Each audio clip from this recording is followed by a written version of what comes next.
Welcome to Shanmukha ఓల్గర్స్. ఇప్పుడు నేను చూపించబోయే వీడియోలో బొమ్మల కలుగు శంకరమఠం దగ్గర పెట్టారు. చాలా అంటే చాలా చాలా బాగుంది.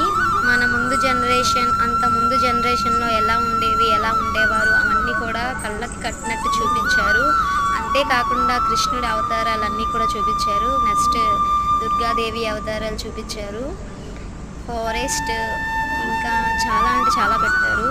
ఇవి మనం డైరెక్టర్గా వీడియోలో కన్నా డైరెక్టర్గా చూస్తే చాలా చాలా హ్యాపీగా ఫీల్ అవుతాము. చాలా బాగుంది, చాలా అంటే చాలా బాగుంది. ఒకసారి మీరు కూడా చూడండి, అలాగే మా ఛానల్ని సపోర్ట్ చేయండి. Thank you for watching.